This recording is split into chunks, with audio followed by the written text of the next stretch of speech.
दोन महान हस्तींची जयंती आहे दिवशी.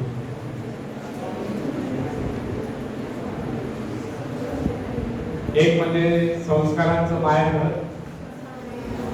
राजमाता जिजाऊ साहेब आणि दुसरं म्हणजे युवकांच्या काळातील काही स्वामी विवेकानंद. युवकांच्या काळातील काही का म्हणलं आहे कारण स्वामी विवेकानंद हे फक्त 40 वर्ष जिवंत होते, 39 वर्ष आणि काही 6-7 महिने. परंतु त्यांनी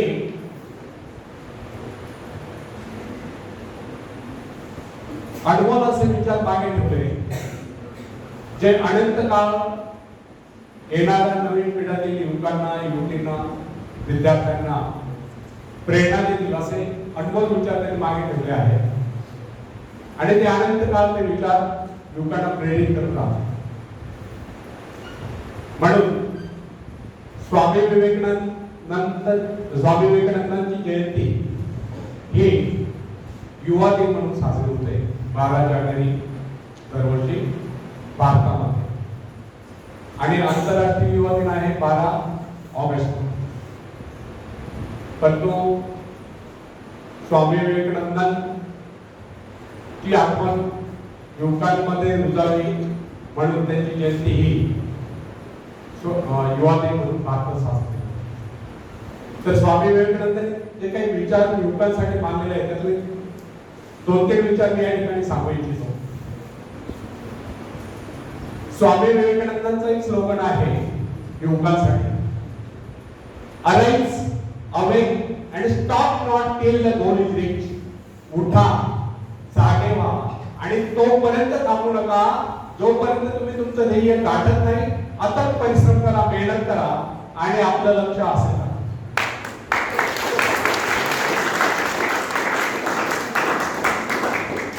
स्वामी विवेकानंद हे पण सांगतात हे विश्व एक व्यायामशाळा आहे आणि आपण सर्व इथे व्यायाम करण्यासाठी आलेलो आहोत. त्यांच्या सांगण्याचा अर्थ असा नाही की आपण सर्वांना मल्ल व्हायचं. त्यांच्या सांगण्याचा व्यापक अर्थ असा आहे आपल्याला शारीरिक, मानसिक आणि बौद्धिकदृष्ट्या सक्षम व्हायचं. मग शारीरिकदृष्ट्या सक्षम होणे जिमलाच गेलं पाहिजे किंवा व्यायामशाळेत गेलं पाहिजे असं काही नाही. शारीरिकदृष्ट्या सक्षम होण्यासाठी जिमलाच गेले पाहिजे किंवा व्यायामशाळेतच गेलं पाहिजे असं काही नाही, कारण हे विश्व एक व्यायामशाळा आहे. मग सर्वसामान्यांना परवडेल असं सांगतो. सकाळी उठल्यापासून रात्री झोपेपर्यंत ज्या ज्या शारीरिक श्रम करण्याची संधी आहे त्या संधीचं सोनं करायचंय. कुठलंही काम असो अंग झोपून करायचंय, मेहनत अंग झोपून करायची. आणि आजकाल काय झालंय प्रत्येक घरात एकुलता एक मुलगा असतो, एकुलता एक मुलगी असते, खूप लाडक वाढलेले असतात. त्यांना काम करायची सवय नसते किंवा काम करायची लाज वाटते. मित्रांनो, नसेल करायचं काम नका करू, पण एक गोष्ट लक्षात ठेवा, कोविड सारख्या महामारीपासून स्वतःचा बचाव करायचा असेल, स्वतःला निरोगी ठेवायचं असेल, स्वतःला निरोगी सदृढ ठेवायचं असेल तर तुम्हाला सकाळी लवकर उठलं पाहिजे. जॉगिंग करा, रनिंग करा, स्विमिंग करा, सायकलिंग करा, योगासन करा, प्राणायाम करा, मैदानी खेळ खेळा, व्यायाम करा, जेणेकरून दिवसातून एकदा तरी शरीरातून काम निघते. एवढे शारीरिक श्रम आपले प्रत्येकाचे झाले पाहिजे, रोज झाले पाहिजे. तेव्हा तुम्ही शारीरिकदृष्ट्या तंदुरुस्त राहा. आलं लक्षात?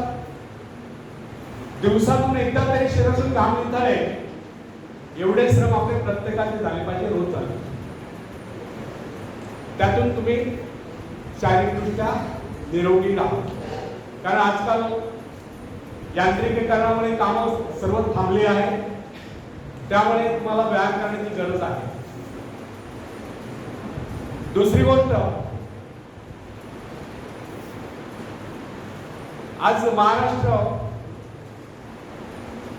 बदनाम झालाय की मराठी माणूस काम करत नाही, मराठी माणूस काम मराठी माणूस सांगितलं तेवढंच काम. आणि आपण परप्रांतीयांच्या नावाने खडे पडतो, कारण परप्रांतीय विचारांना तिकडे काम मिळत नाही, रोजगाराची संधी नसतात, मिळेल त्या रोजगाराची संधी शोधत येतात मिळेल ते काम करतात, 10 बाय 10च्या खोलीमध्ये 10 लोक राहतात, वडापाव खातात, 2 पैसे घालच मारतात, छोटासा उद्योग उभा करतात, मोठे उद्योजक होतात आणि मराठी माणूस त्यांच्या नावाने खडे. हा जर कलंक फोडायचा असेल तर आपण प्रत्येकाने पडेल ते काम करायची सवय लावली पाहिजे आणि स्वतःला व्यस्त ठेवलं पाहिजे. एक गोष्ट लक्षात ठेवा, काम केल्याने माणूस अशक्त होत नाही किंवा काम केल्याने माणूस मरत पण नाही. काम केल्याने माणूस सशक्त होतो एवढं मात्र निश्चित. आणि काम केल्याने, कुठलंही काम केल्यानंतर त्यातलं स्किल्स म्हणजे कौशल्य विकसित होतं.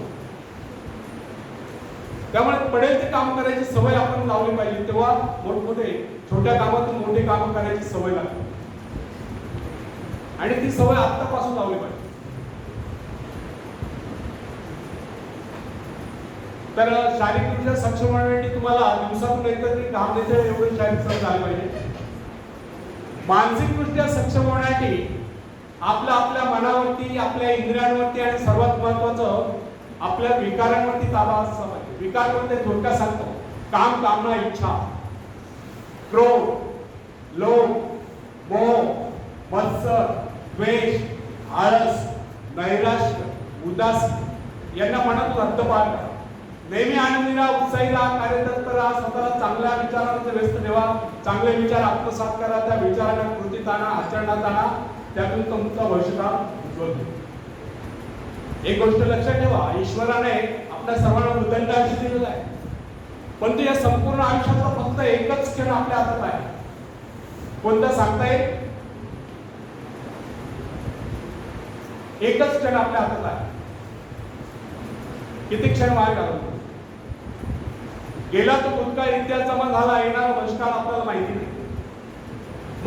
वर्तमानातला प्रत्येक क्षण तुम्ही कसं जगता, कसा विचार करतात, त्या विचाराला कसं कृतीत आणतात, आचरणात आणतात, त्यावर तुमचा भविष्यकाळ अवलंबून आहे. म्हणून सांगणं एवढंच आहे की नेहमी चांगले विचार आत्मसात करा, त्या विचारांना खतपाणी घाला, कृतीत आणा, आचरणात आणा, त्यातून तुमचा भविष्यकाळ उज्ज्वल. कारण कृतीविना विचार वाढवले असते. फक्त विचार करत बसू नका, त्या विचारांना कृतीत आणा, आचरणात आणा, त्यातून तुमचा भविष्यकाळ उज्ज्वल. तिसरी गोष्ट, बौद्धिकदृष्ट्या सक्षम होण्यासाठीच आपण बालपणापासून शिक्षण घेता. मग हे शिक्षण घेत असताना विवेकानंदांनी सांगितल्याप्रमाणे आपल्या मनामध्ये एका वेळेस एकाच गोष्टीविषयी विचार चालू असला पाहिजे, एकाच कामाविषयी विचार चालू असला पाहिजे. शिक्षक काय समजून सांगतात, वर्गात ज्यावेळेस क्लासरूम मध्ये शिक्षक शिकवतात त्यावेळेस एकाग्र चित्ताने ते समजून घेतलं पाहिजे.